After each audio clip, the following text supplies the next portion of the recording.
आज आपण जो नेक्स्ट पार्ट आहे या चॅप्टरचा it is energy flow in an ecosystem.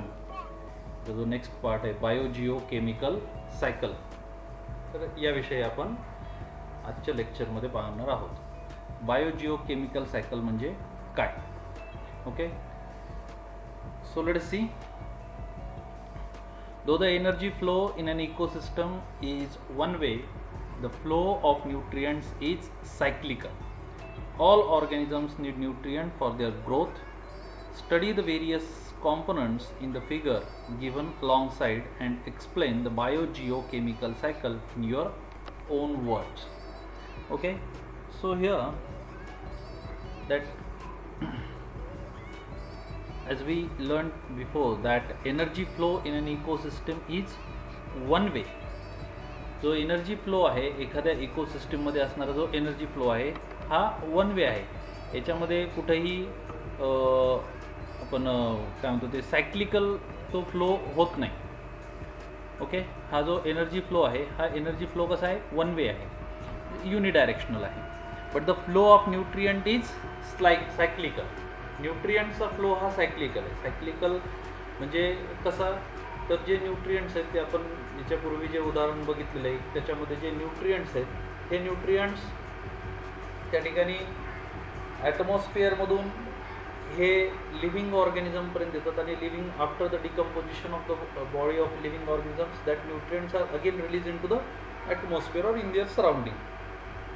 Okay, so अशा पद्धतीने हा फ्लो सायक्लिकल आहे. त्या सराउंडिंगमधून पुन्हा ते प्लांटकडे येतात आणि ते सायकल असं चालू राहतं. Okay, so all organisms need nutrients for their growth. सगळ्या ऑर्गॅनिझमला त्यांच्या ग्रोथसाठी वाढीसाठी न्यूट्रियंट्सची आवश्यकता असते. सो या ठिकाणी एक डायग्राम दिली बघा 7.5 बायोजिओ केमिकल सायकल. तर ह्या डायग्रामवरूनच आपल्या बायोजिओ केमिकल सायकल लक्षात येईल. आता कशा पद्धतीने बघा, हायड्रोस्फिअर ॲटमॉस्फिअर इंटरॅक्शन. हायड्रोस्फिअर म्हणजे या ठिकाणी असणारे जे काही वॉटर बॉडीज आहेत that water bodies evaporate its water, okay, and this water is converted into the clouds. Okay, so water bodies मध्ये असणारे जे वॉटर आहे त्याचं इव्हॅपरेशन झाल्याच्या नंतर हा एक महत्त्वाचा फॅक्टर असतो की जो आपलं जे ॲटमॉस्फिअर आहे ते ॲटमॉस्फिअर ठरवत असतो. त्याला आपण ह्युमिडिटी म्हणतो. ओके, तर ती ह्युमिडिटी वगैरे इथं या ठिकाणी त्याचा पासून इथं क्लाउड्स वगैरे या ठिकाणी तयार होतील. सो ही इंटरॅक्शन आहे हायड्रोस्फिअर आणि ॲटमॉस्फिअरची. Okay, atmosphere and environment interaction. Atmosphere जे त्याच्यावरती त्या ठिकाणचं त्या भागातलं एन्व्हायरमेंट डिपेंड असतं आणि त्या एन्व्हायरमेंटवरती त्या ठिकाणी कशा प्रकारची सजीवसृष्टी डेव्हलप होणार आहे ते डिपेंड असतं. Okay, interaction of hydrosphere atmosphere lithosphere with the biosphere. Okay, so जे हायड्रोस्फिअर ॲटमॉस्फिअर, आता जे लिथोस्फिअर आहे conversion of lithosphere in to the rock and soil. लिथोस्फिअरचं जे कन्व्हर्जन आहे हे रॉकमध्ये आणि सॉईलमध्ये होतं.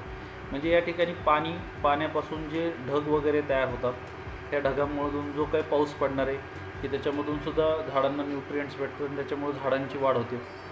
त्यानंतर या ॲटमॉस्फिअर ज्या पद्धतीने असतं त्या ॲटमॉस्फिअरवरती एन्व्हायरमेंटल कंडिशन डिपेंड असतात. त्या ठिकाणी जे काही लिथोस्फिअर आहे त्याचं कन्व्हर्जन रॉक आणि सॉईलमध्ये होतं की जे सॉईल विदाऊट सॉईल त्या ठिकाणी प्लांट्स जगू शकत नाहीत.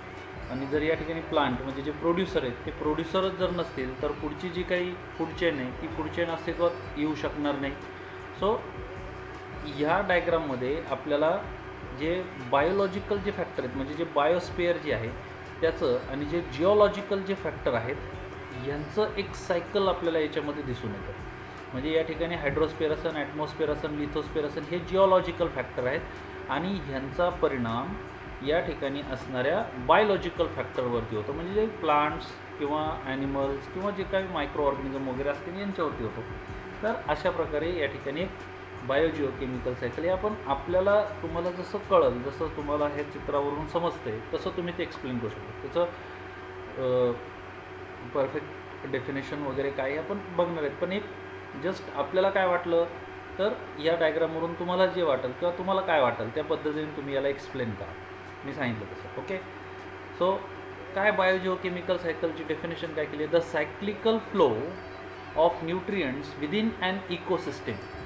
Okay, see the cyclical flow of nutrient within an ecosystem is called the biogeochemical cycle. Okay, so cyclical flow of nutrientsचा cyclical flow within an ecosystem, एका इकोसिस्टीम मध्ये जे न्यूट्रिएंट्स आहे त्या न्यूट्रिएंट्सचा सायक्लिकल फ्लो म्हणजेच biogeochemical cycle. Okay, so nutrients necessary for the growth of organisms are continuously transferred from abiotic to biotic factors and biotic to abiotic factors within an ecosystem. आता जे nutrients असतात ते एखाद्या इकोसिस्टीममध्ये ते बायोटिक फॅक्टरकडून एबायोटिक फॅक्टरकडे जात असतात आणि एबायोटिककडून परत ते बायोटिक फॅक्टरकडे येत असतात. ओके, जे न्यूट्रिएंट्स लिव्हिंग ऑर्गॅनिझमच्या ग्रोथसाठी वाढीसाठी महत्त्वाचे असतात. फॉर एक्झाम्पल आता नायट्रोजन जो आहे हा हवेमध्ये नायट्रोजन आहे, तर हवेमधला नायट्रोजन जो आहे तो डायरेक्टली आपण ह्युमन बिईंग आपण वापरू शकत नाही. जो एक इम्पॉर्टंट कन्स्टिट्युएंट आहे प्रोटीनचा, की जे प्रोटीन बॉडी बिल्डिंगसाठी उपयोगाला येतात. ओके, मग हे प्रथिनांमधून आपल्याला जे नायट्रोजन घटक जे मिळतात की जे आपल्या वाढीसाठी महत्त्वाचे असतात, हे आपल्याला कसे भेटतात, तर जो हवेमध्ये असलेला जो काही नायट्रोजन आहे त्या नायट्रोजनचं नायट्रोजन फिक्सेशन होईल. नायट्रोजन फिक्सेशन झाल्याच्या नंतर म्हणजे नायट्रोजनचं कन्व्हर्जन हे नायट्रेट्समध्ये होईल, जे काही ॲटमॉस्फेरिक फॅक्टर करतील, काही मायक्रो ऑर्गॅनिझम करतील आणि त्याच्यापासून मग ते जे काही नायट्रेट्स आहेत हे प्लांट ॲब्सॉर्ब करतील, त्यांची ग्रोथ घडून आणतील आणि त्यांची ग्रोथ झाल्याच्या नंतर ते त्यांच्या वाढीसाठी वापरतील आणि ते प्लांट जे ॲनिमल्स खाणार आहेत त्यांना त्यांच्यापासून प्रोटीन्स मिळतील आणि एक्सक्रिशनद्वारे म्हणजे युरिनद्वारे असेल किंवा after the death of the living organisms this nitrogen or nitrates are again release in to the atmosphere. So हे एक सायकल आहे की ज्याच्यामध्ये एबायोटिक फॅक्टर जे ते बायोटिक फॅक्टरवरला डिपेंड आहेत किंवा ते बायोटिक फॅक्टरला पदार्थांची देवाणघेवाण करतात आणि बायोटिक फॅक्टर परत एबायोटिक फॅक्टरकडून या गोष्टी घेत असतात. So this cycle operates continuously through the medium of the biosphere form by the lithosphere, atmosphere and hydrosphere. हे जे काय सायकल आहे हे तीन जे बायोस्फेअरचे जे काही घटक आहेत किंवा या ठिकाणी असणारे through the medium of the बायोस्फेअरच्या माध्यमातून form by the lithosphere, atmosphere and hydrosphere हे सायकल ऑपरेट करत असतात. ओके, म्हणजे या ठिकाणी बघा लिथोस्फेअर म्हणजे बरेचसे असणारे जे काही न्यूट्रिएंट्स असतात ते सॉईलमध्ये असतात, मातीमध्ये असतात, बरोबर. वेगवेगळ्या प्रकारचे असणारे जे न्यूट्रिएंट्स आहेत ते सॉईलमध्ये. ओके, ॲटमॉस्फिअर काही आवश्यक घटक जे आहेत ते ॲटमॉस्फिअरमधून येतात, जसं की ऑक्सिजन असेल, कार्बन डायऑक्साईड, प्लांटला फूड प्रोड्यूस करण्यासाठी कार्बन डायऑक्साईडची आवश्यकता असते ना, तर यासारखे असणारे जे घटक आहेत हे या प्लांटला ॲटमॉस्फिअरमधून येतील. त्यानंतर हायड्रोस्फिअर काही महत्त्वाचे असणारे घटक किंवा स्वतः वॉटर जे आहे हे एक महत्त्वाचा कन्स्टिट्युएंट आहे आपल्या प्लांटला जिवंत राहण्यासाठी, जगण्यासाठी. सो हे जे काही तीन घटक आहेत लिथोस्फिअर, ॲटमॉस्फिअर आणि हायड्रोस्फिअर यांच्या माध्यमातून हे सर्व बायोजिओकेमिकल सायकल ऑपरेट केलं जातं. The cycling of biological, geological and chemical sources of nutrients in this process is a complex process and depends upon the level of energy transfer in the ecosystem. Okay, so this recycling of biological, geological and chemical sources of nutrients in this process, it is a complex process and it depends upon the level of energy transfer in the ecosystem. हे complex process आहे आणि कशा प्रकारे energy transfer होते त्याच्यावरती ही process या ठिकाणी चालत असते. Okay, now let us see types of biogeochemical cycle. आता बायोजिओकेमिकल सायकलच्या टाईप्स काय. Okay, types of biogeochemical cycle. So there are two different types of the biogeochemical cycle. Number one, it is a gaseous cycle, and number two, it is a sedimentary cycle. Gaseous cycle. An accumulation of the main abiotic gaseous nutrient material is found in the Earth's atmosphere. Okay, the gaseous cycle, an accumulation of the main abiotic gaseous nutrients material, it is found in the Earth's atmosphere. हे Earthच्या atmosphere मध्ये आपल्याला दिसून येतं. Okay, it includes nitrogen, oxygen, carbon dioxide, water vapor, etc. हे gaseous सायकलचे असणारे जे काही घटक आहेत. गॅसियस सायकलमध्ये कोणते कोणते घटक या ठिकाणी आपल्याला दिसून येतात, तर नायट्रोजन आहे, ऑक्सिजन आहे, कार्बन डायऑक्साईड आहे, वॉटर वेपर आहे. हे सगळे अर्थच्या ॲटमॉस्फिअरमध्ये असतात. Okay, sedimentary cycle, an accumulation of the main abiotic nutrient material is found in the soil, that is sediment and sedimentary rock etc. of the earth. Okay, काही घटक जे आहेत हे सॉईलमध्ये किंवा जे सेडिमेंटरी रॉक जे आहेत त्यांच्यामध्ये आपल्याला आढळून येतात. इट इन्क्लूड्स कोणते कोणते soil components like iron, calcium, phosphorus etcetera. So अशा प्रकारे 2 बायोजिओ केमिकल सायकल आहेत. एक गॅसियस सायकल आहे की जे nitrogen, oxygen, carbon dioxide, water vapour यासारखे असणारे जे काही गॅसेस एलिमेंट आहेत त्याच्याशी रिलेटेड आहे. दुसरं सेडिमेंटरी सायकल आहे की याच्यामध्ये जे न्यूट्रिएंट्स सॉईलमध्ये असतात त्याच्याशी रिलेटेड आहे. ओके, सो हे दोन्ही सायकल आपल्याला पाहायचे. The gaseous cycle is a speedier cycle than the sedimentation cycle. Gaseous cycle हे थोडंसं क्विक आहे, फास्ट आहे. जसं की बघा की प्लांट जे आहेत, प्लांट हे काय करतात, कार्बन डायऑक्साईड घेतात, हवेमध्ये असलेला कार्बन डायऑक्साईड घेतात, फूड प्रोडक्शन करतात आणि फूड प्रोडक्शनमध्ये जी फोटोसिंथेसिस प्रोसेस होते त्या फोटोसिंथेसिस प्रोसेसमध्ये ऑक्सिजन बाहेर टाकतात. तो हवेतला ऑक्सिजन ॲनिमल्स जे असतात किंवा ह्युमन बिईंग जे असतात ते रेस्पिरेशनसाठी किंवा एनर्जी प्रोडक्शनसाठी ते घेतात आणि कार्बन डायऑक्साईड बाहेर सोडतात की जो कार्बन डायऑक्साईड पुन्हा प्लांट वापरतो. So it is a speedier cycle. हे फास्ट होतं सगळं जे गॅसेस सायकल जे आहे ते क्विक होतं. For example, if the carbon dioxide is accumulated in the area it is quickly dispersed with the wind or absorb by the plant. Carbon dioxide जर का जमा झाला खूप मोठ्या प्रमाणामध्ये तर it is quickly dispersed with the wind. हवेसोबत तो पटकन डिस्पर्स होऊन जाईल, पसरला जाईल किंवा निघून जाईल लवकर, किंवा absorb by the plant. Climatic changes and the human activities seriously affect the speed, intensity and equilibrium of this cycle. Hence, various aspects of these cycles are extensively studied nowadays. Okay, so climatic changes and human activities जे आहेत किंवा वातावरणामध्ये होणारे जे काही बदल आहेत किंवा जे ह्युमन ॲक्टिव्हिटीज आहेत याचा खूप मोठा परिणाम हा हे जे काही गॅसेस सायकल आहे त्याच्या स्पीडवरती किंवा बायोजिओ केमिकल सायकल जे आहे त्याच्या स्पीडवरती, गतीवरती, त्याच्या इंटेन्सिटी, त्याची जी तीव्रता आहे त्याच्यावरती किंवा इक्विलिब्रियम त्याचा जो काही संतुलन आहे ह्या गोष्टीवरती याचा परिणाम होत असतो. क्लायमॅटिक चेंजेसचा आणि ह्युमन ॲक्टिव्हिटीजचा. जसं की आता आपल्याला सगळ्याला माहिती आहे की पोल्युशन. ओके, आहे की नाही. आता पाठीमागं काही दिवसापूर्वी दिल्लीमध्ये जे पोल्युशनचं वगैरे जे काही प्रॉब्लेम चालला होता तर पूर्ण देशामध्ये ते आपण पाहतो की ह्युमन ॲक्टिव्हिटी म्हणजे कारखाने असतील किंवा जस्ट आत्ता आपण बघितलं की लॉकडाऊन जे काही झालं होतं त्याच्यामध्ये सगळीकडं पिक्चर वगैरे होते, अर्थ इज हिलिंग, आहे की नाही. एकदम जे पोल्युशनची लेवल कमी झाली होती, नद्यांचं पाणी शुद्ध झालं होतं. सो आपल्या जे ह्युमन ॲक्टिव्हिटीज आहे त्याचा खूप मोठा परिणाम ह्या सगळ्या बायोजिओ केमिकल सायकल याची जी स्पीड आहे या स्पीडवरती होतो, त्याच्या इंटेन्सिटीवरती होतो किंवा त्याचं जे संतुलन आहे त्याच्यावरती ते सगळं डिस्टर्ब होतं ह्युमन ॲक्टिव्हिटीमुळे किंवा क्लायमॅटिक चेंजेसमुळे. Okay, already see, do you know the cycle of gases and the sedimentary cycle cannot be completely separated from each other. हे दोन्ही वेगवेगळे नाही करतात. गॅसेस सायकल आणि सेडिमेंटरी सायकल हे सेपरेट नाही होणार. For example, nitrogen is present in the form of gas in the atmosphere and in the form of a compound like nitrogen oxide in the soil and sediment. Similarly, carbon occurs in abiotic form mainly in a coal, granite, diamond, limestone, etc. in the earth crust and in the form of a carbon dioxide gas in the atmosphere. So दोन component दिले त्यांनी या ठिकाणी. Nitrogen हा हवेमध्ये पण आहे आणि नायट्रोजन ऑक्साईडच्या स्वरूपामध्ये किंवा या ठिकाणी नायट्रोजन ऑक्साईड असेल किंवा आणखी काही नायट्रोजनचे जे कंपाऊंड असतील त्याच्या स्वरूपामध्ये हा मातीमध्ये पण आहे. तसा कार्बन हा मातीमध्ये आपल्याला कोल असेल किंवा ग्रानाईट असेल किंवा डायमंड असेल किंवा लाईमस्टोन असेल याच्या स्वरूपात आपल्याला तो मातीमध्ये सापडेल.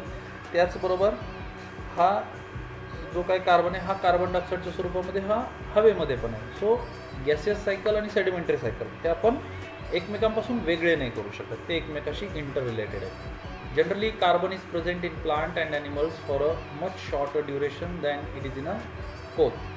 ओके, सो पहिलं फर्स्ट जे सायकल आपल्याला पाहायचं आहे या ठिकाणी ते आपलं पहिलं सायकलच आहे carbon cycle. Okay, so let us the circulation and recycling of carbon from the atmosphere to living organism and after their death back to the atmosphere is called carbon cycle. What is the carbon cycle? It is a circulation and recycling of carbon. Not only the circulation but also the recycling of carbon from the atmosphere, means in the form of a carbon dioxide or any other substances it is present in the atmosphere to the living organism, and after the death of the living organisms it again come back to the atmosphere. It is called as a carbon cycle. Okay, त्याला carbon cycle असं म्हटलेलं आहे. म्हणजे आपली body जी आहे त्याच्यामध्ये बॉडीचे जे काही सेल किंवा जे काही भाग आहेत आपल्या शरीराचे त्याच्यामध्ये कार्बन हा सुद्धा एक महत्त्वाचा घटक आहे. ओके, तर मग हा कार्बन इकडं कुठं कशा पद्धतीने येतो, तर एक सोपं उदाहरण जे आपण सांगितलं की जो कार्बन डायऑक्साईड सारखा असणारा जो काही घटक आहे की जे प्लांट वापरतात फूड प्रोडक्शनसाठी, बरोबर. हां, त्याच्यानंतर त्याचा वापर केल्यानंतर ऑक्सिजन बाहेर येतो. ऑक्सिजन ॲनिमल वापरतात आणि ऑक्सिजन बाहेर वापरल्यानंतर कार्बन डायऑक्साईड बाहेर येतो. म्हणजे हा जो एक कार्बनचा जो फॉर्म आहे हा कार्बनचा फॉर्म या पद्धतीने सर्क्युलेट होतो. कुठून? ॲटमॉस्फिअरमधून लिव्हिंग ऑर्गॅनिझमकडं आणि लिव्हिंग ऑर्गॅनिझमकडून परत atmosphere. Okay, respiration in plant याच्यामध्ये कार्बन डायऑक्साईड जो आहे तो वापरला जातो. रेस्पिरेशन इन ॲनिमल्स याच्यामध्ये कार्बन डायऑक्साईड हा बाहेर सोडला जातो, पण बॉडीमध्ये घेत असताना ते ॲटमॉस्फिअरमधून घेतात. So this is the circulation and recycling of carbon from the atmosphere to living organism and after their death back to the atmosphere. It is called as carbon cycle. Abiotic carbon atoms are circulated and recycled into the biotic form mainly through the photosynthesis and respiration. So this abiotic carbon, they are circulated and recycled into the biotic form mainly through the photosynthesis and respiration. दोन महत्त्वाच्या प्रोसेसने हा Biotique फॉर्ममध्ये किंवा Biotique जे organism आहेत त्या ठिकाणी जे सजीव आहेत त्यांच्याकडे जातो. दोन महत्त्वाच्या प्रोसेस, एक फोटोसिंथेसिस आणि दुसरी respiration. Hence the carbon cycle is one of the important biogeochemical cycle. So carbon cycle it is one of the important biogeochemical cycle. आता या ठिकाणी बघा, आता इथं रेस्पिरेशन इन प्लांट तर मी मगाशी सांगताना या ठिकाणी असं चुकलं आहे की इथं रेस्पिरेशन नाही आहे, ते फोटोसिंथेसिस जे फोटोसिंथेसिसमध्ये कार्बन डायऑक्साईड प्लांट घेतात आणि प्लांटचं पण जे रेस्पिरेशन असतं म्हणजे प्लांटमध्ये सुद्धा जे रेस्पिरेशन होतं त्याच्यामध्ये एनर्जी प्रोडक्शन केलं जातं. त्याच्यामध्ये कार्बन डायऑक्साईड हा वेस्ट प्रोडक्ट म्हणून बाहेर टाकला जातो, परंतु प्लांटला बऱ्याच अंशी त्याचा वापर होतो फोटोसिंथेसिससाठी. म्हणून दिवसात तो जो काही कार्बन डायऑक्साईड आहे तो प्लांट परत स्वतःच वापरून घेतात फूड प्रोडक्शनसाठी. ओके, सो हे दोन प्रोसेस आहेत महत्त्वाच्या, फोटोसिंथेसिस आणि रेस्पिरेशन, की ज्याच्याद्वारे सहजासहजी हा कार्बन जो आहे तो सजीवांमध्ये जातो आणि सजीवांकडून परत ॲटमॉस्फिअरमध्ये येतो. Plants convert carbon dioxide into the carbohydrates by the process of photosynthesis. Similarly they produce carbon compounds like proteins and fats too. Herbivores feed upon plants, carnivores feed upon herbivores. In this way, biotic carbon is transported from plants to herbivores, from herbivores to carnivores, and from carnivores to the apex consumer. Okay, so during the process of photosynthesis, plants use this carbon dioxide that is present in the air. Then during the process of carbon dioxide, plant convert the carbon present in this carbon dioxide into the carbohydrates. Okay, this carbohydrate it is stored in the plant body. Then the animals, that is herbivores, that herbivores are feed upon the plants. They uses this carbohydrate for the energy production. Carnivores, they depend on the herbivores for their food. So from the body of herbivores, that carbon compounds, that is the carbohydrates, are transferred to the these carnivores. Okay, so in that way this carbon it is transferred from plants to the herbivores, from herbivores to the carnivores, and from carnivores to the apex consumer. Okay, now see the main processes in carbon cycle. There are two important processes in carbon cycle. Look at this one. This is a carbon dioxide plus 12H2O. It forms or it converts into the C6H12O6. These are the carbohydrates. Glucose C6H12O6 plus H2O plus oxygen is given out. So this is the first process, that is the photosynthesis, during which a carbon dioxide is used for the production of carbohydrates or glucose. Okay, then second process it is a respiration, where this glucose get oxidized to release carbon dioxide again into the atmosphere, water and the energy. So the one process it takes place in the plant body only, and in the plastids, that is a chloroplast. In chloroplast, using the chlorophyll, they convert the atmospheric carbon dioxide into the carbohydrates, and in rest of the living organism, in the mitochondria, this glucose it oxidized in mitochondria, and again it given out carbon dioxide. So these are the two main processes in the carbon cycle. Eventually, after the death, all types of the consumer are decomposed by decomposers like bacteria and fungi, and carbon dioxide is released again into the atmosphere and is used again by the living organism. Okay, after the death of the apex consumer, this carbon dioxide is again released into the atmosphere. In this way, carbon is continuously passed on from one living organism to another. After the death of living organism, carbon goes to the atmosphere and is again taken up by the living organism. Okay, so this is the carbon cycle, that is, a carbon is transferred from abiotic factor to biotic factor, and from biotic factor again to the abiotic factor. Okay, do you know carbon dioxide is released into the atmosphere through the abiotic processes like burning of fossil fuels and wood, forest fire, and volcanic activity. Oxygen is released into the atmosphere by the biotic process of photosynthesis, and carbon dioxide through respiration. The equilibrium of oxygen and carbon dioxide gases in the atmosphere is maintained by plants. So plant maintain this equilibrium of oxygen and carbon dioxide. Think about it. The carbon cycle is very effective in the temperate region. Why is it so? So that is, you have to think about it. Okay, तुम्हाला याच्याबद्दल विचार करायचा आणि याची उत्तरं द्यायची. Even though the carbon content on earth is constant, why is there a rise in temperature due to the carbon dioxide? Okay, याचे उत्तर तुम्हाला द्यायचं. Identify the relationship between the carbon in the air and the rise in atmospheric temperature. Okay, so हे question आहेत. वरचा जर content तुम्हाला कळालं असेल तर त्याच्यावरती आधारित तुम्हाला हे प्रश्नांची उत्तरं द्यायची. ओके, सो आज एवढंच. राहिलेले जे दोन सायकल आहेत, ऑक्सिजन सायकल आणि नायट्रोजन सायकल, हे आपण उद्याच्या तासात बघूया. Okay, thank you.